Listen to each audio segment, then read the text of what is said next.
Bonne année, ou devrais-je dire bonne année à tous. J'espère que vous avez passé de très belles fêtes de fin d'année, même si on est en début d'année. Je suis un petit peu en retard sur mon planning de vidéos YouTube. I'm so sorry, I'm late, oh my god. Non, plus sérieusement, j'espère que vous avez passé de très bonnes fêtes de fin d'année.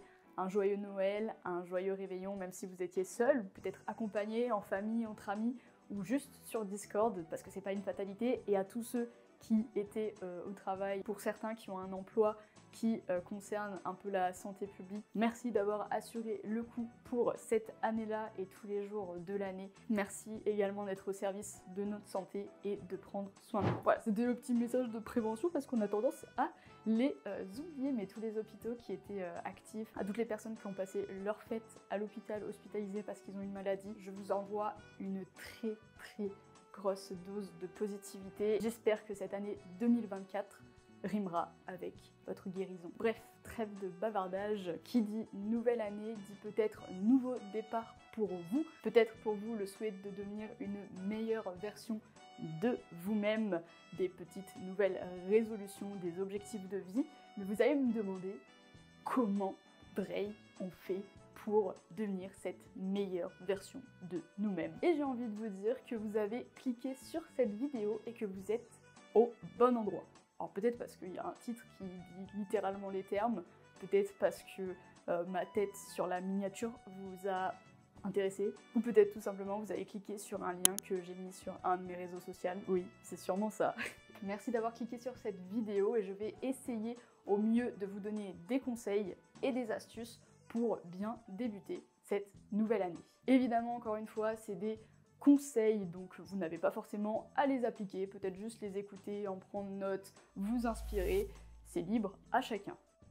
Pour commencer 2024, on va commencer par tout ce qui est mental, parce que oui, si vous allez bien mentalement, évidemment, vous allez évoluer. Et petite parenthèse, tout ce qui se passe dans la tête, c'est très important et primordial pour une bonne hygiène de vie et une santé mentale stable. Alors aujourd'hui, je ne vais pas vous dire de faire des to-do list, mais tout simplement de débuter l'année en faisant une liste de points positifs dans votre vie et de points négatifs dans votre vie, de faire un petit peu le tri sur ce qui a été négatif dans votre vie et tout ce qui vous rend heureux. Psst, je vous arrête 2 petites secondes en cours de vidéo. C'est pour vous informer qu'en description, vous avez accès à un modèle d'une liste positive ou négative que je vous ai préparé spécialement pour vous. N'hésitez pas à la télécharger, elle est en PDF, donc vous pouvez directement la remplir sur votre ordinateur ou votre téléphone, ou même tout simplement l'imprimer, mais bon, c'est parfois mieux de l'avoir sur son téléphone et limiter la quantité de papier et d'impression. Après avoir fait cette liste de choses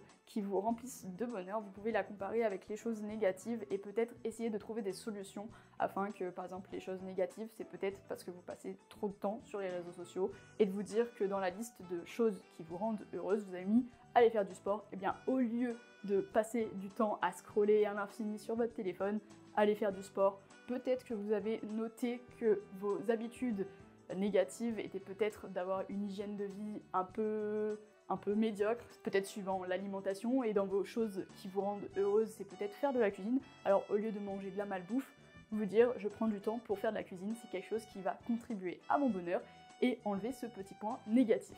En fait, c'est en accumulant tous ces petits points qu'on se rend compte que toutes nos mauvaises habitudes deviennent des habitudes positives et nous rendent un peu plus heureuses. Deuxième point super important, on en a marre des résolutions 2024. Tout le monde nous demande quelles sont nos résolutions et au final, est-ce qu'on les tient réellement? Et là, je vous dirais pas forcément parce que certains se donnent des résolutions qui sont très toxiques, voire très négatifs, à se mettre la pression, par exemple, avoir la résolution de perdre du poids. Je veux perdre 15 kilos, c'est une pression inutile. Au lieu de se mettre cette pression et dire je veux cette résolution, c'est plus préférable de se mettre dans la tête des objectifs, des goals à atteindre. Par exemple, je sais pas, vous avez envie de lire cette année une 50aine de livres, et bien vous vous mettez cet objectif sans trop vous mettre de pression.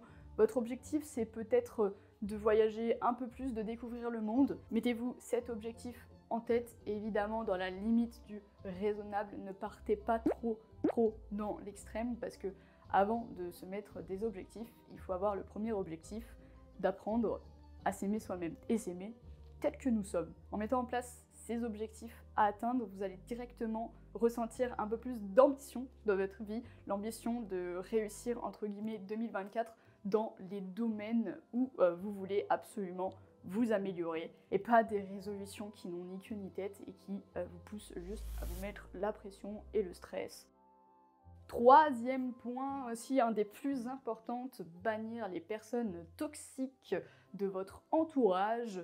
Arrêtez de suivre les personnes qui vous démotivent également. Et je ne parle pas forcément de vos relations proches, je parle également de qui vous suivez sur les réseaux sociaux. Et là, vous allez me dire, comment ça, qui je suis sur les réseaux sociaux, comment ça peut influencer mon mental? Alors tout simplement parce que peut-être que vous suivez des contenus qui ont tendance à vous faire culpabiliser de votre propre vie. Vous passez votre temps à vous comparer à ces personnes alors qu'il n'y a pas lieu d'être. Si vous êtes dans ce schéma de comparaison, arrêtez de suivre ces personnes. Privilégiez le fait de suivre des personnes qui sont en accord avec vos objectifs, qui vous motivent dans la vie de tous les jours et qui peuvent être une source inspirante et pas négative et dénigrante. Et je voulais juste faire une petite précision parce que certains peuvent ne pas forcément comprendre le fait de se comparer aux autres, c'est pas forcément négatif, mais plus vous vous comparez aux autres, en fait, plus vous allez scroller sur les réseaux sociaux de cette personne précise. Alors cette personne ne fait pas forcément ce contenu pour vous narguer, hein, loin de là cette idée. Alors arrêtez de blâmer certains créateurs de contenu, c'est juste leur contenu et leurs valeurs et ce qu'ils veulent faire voir de leur vie. Mais du coup, je voulais en venir au fait que plus vous allez scroller sur leur vie, plus vous allez vous comparer et plus vous allez broyer du noir et clairement ne pas être efficace et vous dire que vous, dans votre vie, vous ne faites pas grand-chose. Or que si. Et si vous suivez justement des personnes qui vous motivent et qui vous donnent le sourire et la positivité parce que c'est des choses qui vous parlent plus à vous, ça va forcément être plus positif pour votre vie. Voilà, c'était le petit instant prévention au niveau du temps d'écran et des réseaux sociaux. Vous allez me dire, c'est peut-être un petit peu culotté venant de ma part, mais personnellement, les personnes que je suis sur les réseaux sociaux, c'est souvent parce qu'on peut partager un peu la même vision de la vie et je ne suis pas là à scroller et à envier la vie aux autres.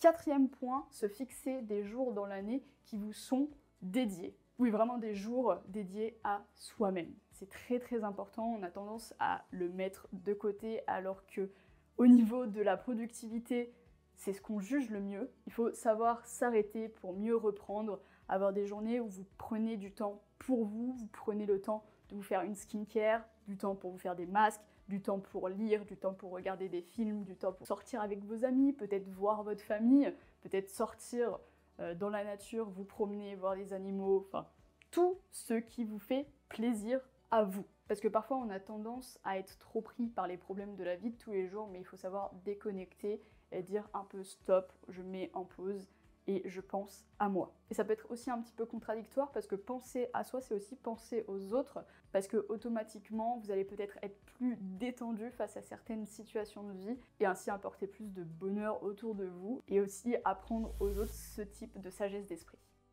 Je vais mettre aussi un cinquième point, un petit peu bonus, qui pour moi je juge important, c'est écrire une lettre à soi-même, verbaliser les mots sur le papier, et les écrire, c'est important d'écrire, on le perd un peu trop. Alors j'ai l'impression que de plus en plus de personnes le remettent en avant et c'est une très très belle chose parce que écrire, c'est vraiment verbaliser les mots que l'on a intérieurement sur le papier et les extérioriser.